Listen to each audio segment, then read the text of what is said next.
Live from our 7 Tasmania studios, your nightly news with Louise Hedger begins now. Good evening. It's one of the biggest nights for the industry, and tonight 840 of the country's top tourism heavyweights are in Tasmania for this year's Qantas Tourism Awards.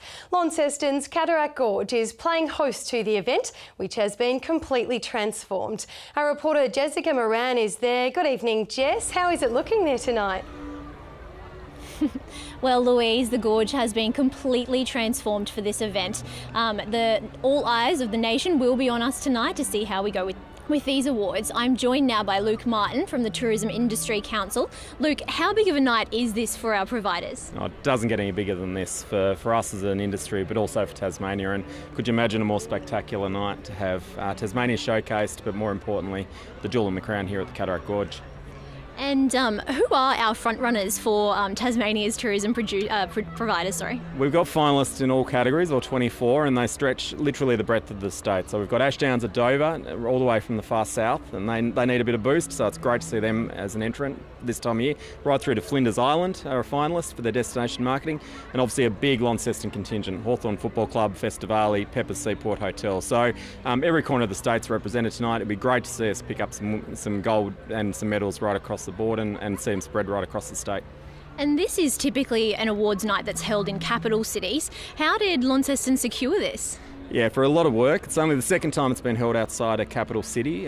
First time was in Cairns and Launceston for the second time. And it's only happened because, frankly, the Launceston community and the Launceston business community and tourism industry have just rallied behind it. So the amount of support, sponsored product and the funding support, and obviously the understanding of Launcestonians that we've had to borrow the pool for a couple of days, and today of all days, I'm sure the big picture here is going to be exciting, and this will just a fantastic message to send to the 840 people attending tonight that Launceston is a wonderful destination in its own right, and Tasmania is very much open for business when it comes to tourism. And what will this mean for our tourism here? Yeah, look, what it is about getting the cream of the crop of the industry and all the leaders of the industry to actually just have a really great impression of Tasmania and a different side of Tasmania. And that's why, again, having it here in Launceston, showcasing the gorge and really giving them a great night, hopefully, of great Tassie produce, great Tasmanian beverages, and just really feel like, again, that this is another part of Tasmania that's absolutely kicking goals when it comes to tourism, and Tasmania generally is a really fantastic destination. Well, good luck tonight and good luck to everyone. And Louise, the awards will start here at 8 p.m. and we'll have a full wrap-up in tomorrow night's news. Back to you. Wonderful, thanks for that. Jess Moran and Luke Martin joining us there. To the day's other news now, and 5 people have been taken to hospital, including one in a serious condition after a 2-car crash in Perth on the Midland Highway. Tasmania Police says a Holden sedan was turning right from Leylands Road to travel north when it collided with a station wagon. It's believed inattention played a role in the smash, but investigations are continuing. Anyone who saw the incident is asked to contact Tasmania Police. A 31-year-old Chigwell man has been remanded in custody after appearing in Hobart Magistrates Court today following a crash yesterday afternoon. Adam Bishop is accused of leading ground and air authorities on a chase through Hobart suburbs, which continued even after he had driven over road spikes which were put in place to stop him. The incident only ended when the alleged stolen car he was driving crashed into 2 vehicles on Davey Street. He was wanted by police for a string of other charges, including burglary, stalking and firearm offences. Mr Bishop will reappear in court on the 18th of March. With dry, windy and extremely hot weather on the way tomorrow, fire crews are preparing for a potentially busy day ahead. The coming conditions forcing authorities to declare a total fire ban in the west and the south, with around 900 active blazes still burning within existing bushfires. This was an all too familiar sight following this summer's devastating bushfires. And tomorrow, conditions are expected to peak once again. Looking at temperatures at 37 degrees tomorrow at least, and also some very low humidities down in the 10 to 15%. So that will make fires difficult to control in those conditions, and especially if the wind picks up, we will be busy chasing fires. A total fire ban declared in the west and south until Sunday, as communities still recover from fires in the Huon Valley and Central Highlands which destroyed homes. We're not expecting any properties to be put at risk, but we'll certainly be monitoring the fire activity tomorrow, and if there's any risk of that happening, we'll certainly be notifying those people with some emergency warnings. I've received an initial response from the Prime Minister about the Commonwealth wanting to escalate direct support to our state. They're already doing so to affected businesses and assisting us in the recovery effort. New data revealing Tasmania had its second warmest summer on record, Hobart having 31 consecutive days over 20 degrees. But a recent stretch of cooler weather helped fire crews. It's given us plenty of opportunity to actually establish some really good lines, so we've been working extremely hard on the live fire ridge, which could impact onto the urban fringe, so we've been extensively putting those fires out. Some walking tracks at Douglas Apsley and Mount Field National Parks have been closed due to potential danger. The fire service urging everyone to play their part and heed the warnings of authorities. Michelle Wisby, 7 Tasmania News. The dad you're about to meet is proof a simple idea can turn into a life-changing business venture. Mark Munnings has designed a range of 100% merino cycling gear made right here in Tasmania. It's proving to be such a hit, he's now taking international orders. He's an everyday Tassie dad who had a bold idea. Back in 2017, he was Christmas shopping for his wife, trying to find a merino jacket, but to no avail. The only one he could find was in Sydney, and that company was ending its production. And so I decided, I don't know, Tasmania, cycling, Richie Port, Will Clark, some famous cyclists here, that connection I had with the merino industry, and my desire to try and get my hands on one of the jerseys just led to me going, well, let's have a crack at this. This could be something that we could do. And this is the result. A range of cycling gear made right here from the best of the best, 100% Tasmanian merino wool. It keeps you warm when it's cold. It keeps you cool when it's warm. So as you start to sweat in the merino, it starts to breathe and keeps you cool on the hottest of days. And sales are booming both locally and internationally, with orders coming in from Europe and North America. People all over the world love Australian merino wool, and Tasmanian merino wool seems to tick a few boxes. Yeah. He has even bigger dreams from here too, hoping to one day see his kit on our very own cycling pro, Richie Port. But for now, helping Tassie cyclists breathe on our pristine tracks is enough. It's a great piece of kit to wear, especially when it's in Tasmania. It's really good. Jessica Moran, 7 Tasmania News. Local petrol heads are in for a treat this weekend with a range of Tasmanian classic cars on display in Hobart. From Mustangs to Minis, Car Marketplace Pickles has opened an online auction with some lucky buyers set to own an historic motor by Monday. A rev head's paradise. These potential buyers are admiring the interior of this historic racing machine, out on display for the first time in Hobart. We would really welcome anyone to come down to Pickles and have a look at the cars, because it is a little bit of a unique opportunity to see some of these cars. Certainly, the cars are very unique, and it's great that we have Tasmanian buyers and can offer them to the world. This special collection of 13 locally owned classic vehicles ranges from the 1960s to the 1980s, all geared to go under the hammer in an online auction. These cars are, kept in garages and pride and joy of a lot of our vendors that we're representing with the auction, and it's just goes to show what Tasmania has to offer in very unique and classic cars. Some of these cars, like this 1968 Mustang, are worth over $200,000, with all of these vehicles up for auction until Monday evening. You're interested in any particular cars here? Maybe the Green Commodore, possibly see how I go.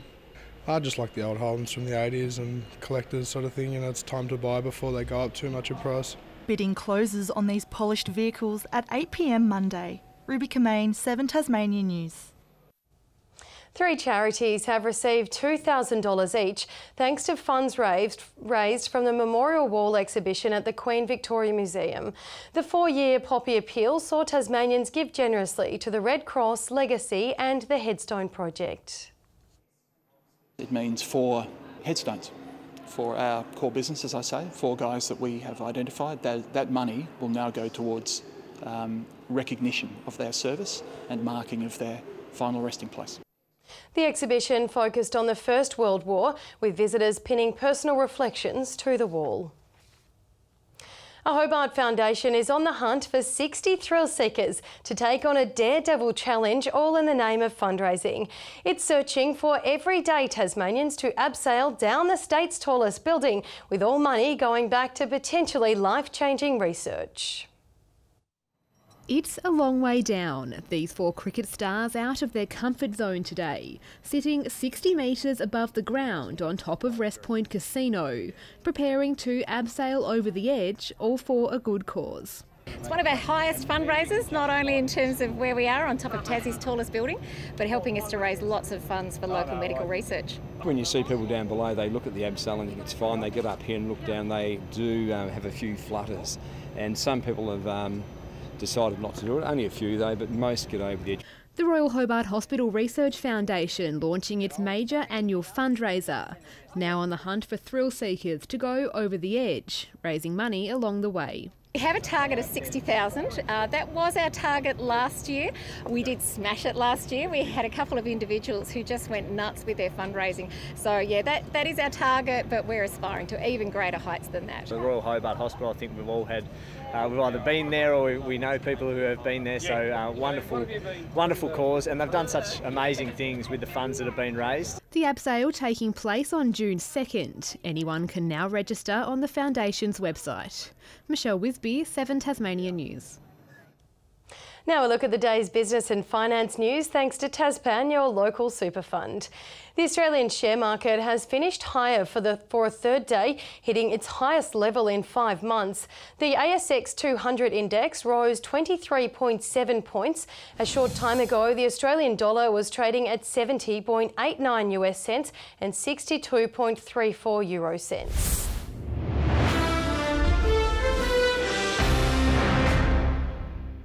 Welcome back. Another domino has fallen on the northwest coast, with the Natone Football Club going into recess due to a crippling player shortage. There were tears and emotion at its crisis meeting last night as grim reality dawned on the club, which has stood for nearly 100 years. If ever a picture symbolised the struggle facing this long-standing football club, it was this. Barely a dozen senior players made it to Natone Oval last night, despite a well-publicised pitch for more men to join its ranks. The turnout was telling, surely an ominous sign of what was to come. This place has been our home for, well, 50 years. I had 2 sons that played in winning grand finals here. One of them played in 4 winning grand finals, so that's all lost if we can't get going.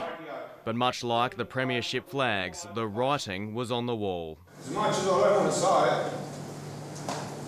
it, it's not possible. It's not possible. For a town built around a club, the fabric tearing on nearly a century of history took an enormous emotional toll. The final decision rested with the players. Some believed there was a way out, but going into recess prevailed, leaving only gratitude for those who tried everything. And especially Joel for the effort he's done.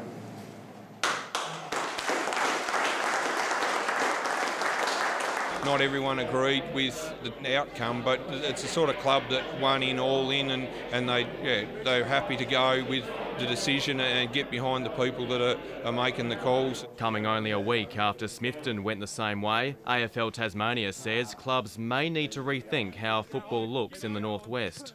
The football structures that are in place now have probably been there for a long time and probably worked 10, 15, 20 years ago. But the question is, are they the right structures for today's football and, more importantly, the future? Although that could make for some tough decisions. Hopefully it's going to help us have conversations with all leagues and clubs across the northwest coast about their sustainability. What are we going to do through the winter months? We always find something to do in the summer, but winter you just look forward to your footy and the involvement with the locals around the place. The Natone Football Club will stay alive through its team of volunteers, which will keep serving counter meals to the town during the season. They just hope something changes to give the Magpies any hope of flying again in 2020. Tim Payne has been left out of Tasmania's squad for the upcoming clash against Victoria in the Sheffield Shield. The Aussie captain is being rested for the match, with the Tigers still deciding where to play Matthew Wade in the order. Tim Payne traded the gloves for hoops as he eases into a brief break from cricket, citing soreness from a long summer at the crease. But he says Matthew Wade is still on the radar for national selection after his work with the bat recently. Obviously Matty's been probably the form batter of domestic cricket, so if he can keep that up, the more Tassie boys the merrier. The Aussie captain took on a new role today, announced as the Hobart Huskies' inaugural #1 ticket holder ahead of their entry into New Zealand's NBL. Payne and the omitted Alex Pycroft will watch next week's clash against Victoria from the sidelines, and with no George Bailey either, there's potential for Matthew Wade to be lifted higher up the order. We'll have a look at that now. Obviously with Payne going out, that sort of shuffles our thinking a little bit. I'll sit down with Matthew over the next 24 hours and we'll have a look at that. Sam Rainbird and the uncapped Sean Willis join the squad. Overseas and Tassie cyclists Amy Cure and Georgia Baker have won World Championship gold in Poland. The pair claimed victory in the team pursuit overnight. Georgia Baker and Amy Cure are the new world champions. The Aussies beat the Brits by just 0.2 of a second. Hobart's Daniel Watkins has made the senior squad for both the kayak and canoe events for this year's World Championship and World Cup season. Watkins is the reigning national champion in both disciplines, following the Australian titles at Brady's Lake in January. Fellow Tasmanian Kate Eckhart has been named in the under-23 squad. Back home, and Olympians are in town for tomorrow's Devonport Triathlon. Among them is Emma Jackson, who's on the rise again after a long battle with injury. Probably the toughest 2 years of my career in 17, 18, but I'm hoping the injuries are behind me and this is kind of the first step back to racing. Jackson had previously competed at London 2012, but Devonport will be no walk in the park.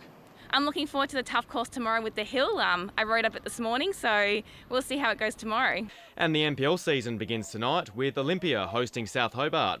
Both have had a few changes in the off-season, including in the coaching ranks, with tonight Rob Clark's first test for Olympia. We just want to have a good performance and start building for the rest of the season. It's longer than normal this year.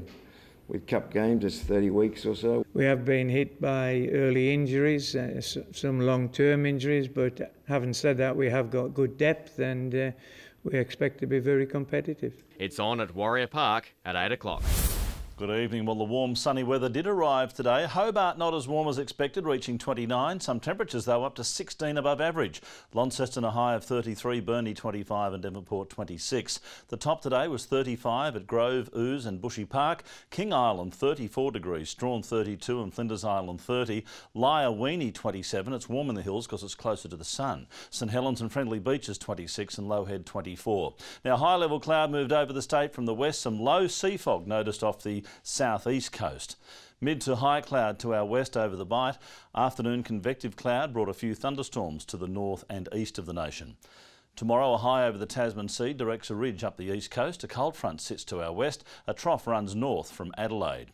Winds north-northeasterly at 20 to 30 knots over the east and west. They should shift west to southwest later. Swells at 2.5 metres in southern waters. We have a strong wind warning for coastal waters between St Helens Point and Sandy Cape, a small craft wind alert for the lakes. Also a fire weather warning for most districts with a severe fire danger for the southeast and Midlands, the upper Derwent Valley, very high elsewhere too, apart from the Furneaux Islands.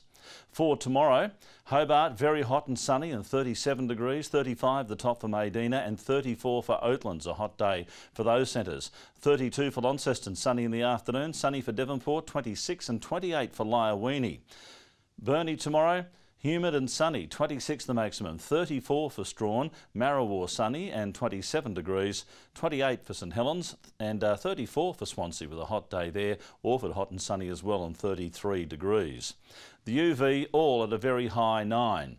On Sunday, a shower over the southwest with a light shower creeping out from there. Monday, fine apart from a light shower over the southwest coast. Fine on Tuesday, with the exception of the west and south, where a light shower is expected. Sunny weather over Perth. Hot for Adelaide and Melbourne tomorrow. A morning shower forecast for Sydney. Showers also for Brisbane and points further north. Fine and sunny conditions still at the moment. 27 in Hobart, Launceston 29. Currently in Devonport it's 24. Louise, great to see you back reading the news. And guess what? Joe and Rachel are unable to watch the news tonight, so we can say whatever we want. You can go first. Wonderful. I'll keep it nice tonight. Thanks, Murph. They do look wonderful. That's all your news for now. I'll be back later with updates. Thanks for joining us this evening. Good night.